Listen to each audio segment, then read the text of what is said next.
Magandang araw mga kachar!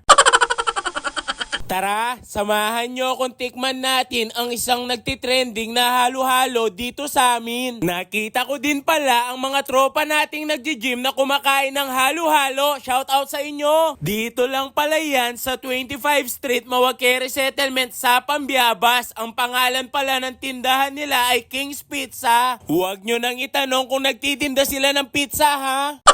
Tignan nyo naman ang in-order kong halo-halo. Sobrang dami ng sangkap kahit hindi nyo ihalo, punong-puno. Homemade halos ang ginamit nilang pangsangkap at hindi din sila gumagamit dito ng asukal kaya hindi nakakasawa. Tignan nyo naman ang ginagamit nilang pangsangkap. Di nga nagbibiro ang kanilang motto na 1 dosenang sangkap, 1 dosenang sarap.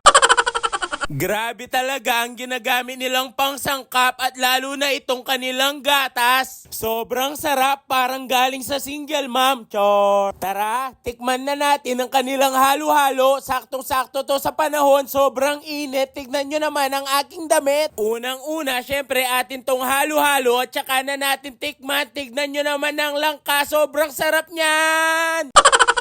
Napa-thumbs up na dito si Bokyo. Heto pala ang presyo ng kanilang 1 dosenang sarap at 1 dosenang sangkap. Tamang chill lang dito si Bokyo. Di lang pala halo-halo ang kanila ditong pampalamig. Meron din sila ditong mais con yelo. Pag natikman mo, mawawala ang yung init na para ka lang galing sa Sogo.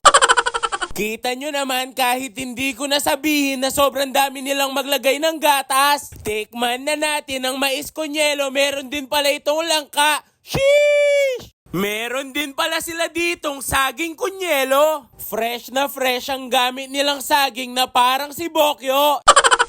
Free delivery pala ang kanilang mga paninda around Mawake pero kung tagalabas ka, pumasok ka sa loob. Chor! Biro lang po, pwede din kayo mag-order via Grab or Lalamove. Tikman na din natin ang kanilang mais con yelo. Saktong-sakto talaga to sa sobrang init ng panahon. Tikman nyo na din ito para matanggal ang inyong konsumisyon. Di man mukhang sarap na sarap si Bokyo sa kanyang kinakain. Meron pa siyang pailing-iling. Subukan nyo din, wag lang puro tingin.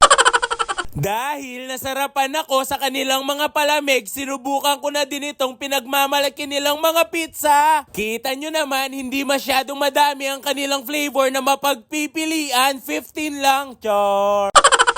Titimusin na din natin ang kanilang pinagmamalaking pizza. Linagyan ko na din ito ng hot sauce para lalong mabisa.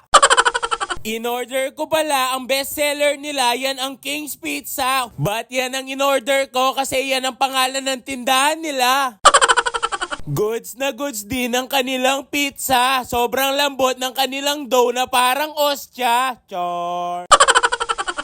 Napadaan dito si Kulot, wala siyang trabaho kasi day off niya, parang naamoy niya si Bokyo. Kaya inaya ko na din kumain dito si Kulot. Nag-i-start pala silang magbukas ng kanilang tindahan ng 12 PM to 10 PM. Everyday, walang holiday. Char!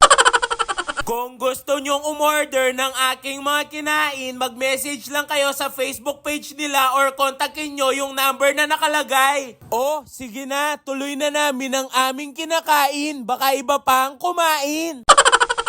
Shout out pala kay John Ezekiel Datu at kay Cheryl Pamintuan na sabi niya maganda daw siya. Chor! Sa mga gustong magpa-shoutout, i-comment nyo lang or i-message nyo si Bokyo. O sige na, sana sulit na naman ang oras na sinayang nyo kay Bokyo. Please like, follow, and share ng ating page at mga video para updated kayo kung natutupad ba mga pangarap ni Bokyo. Muli, ako si Bokyo, ang lasinggerong may pangarap. Bye-bye!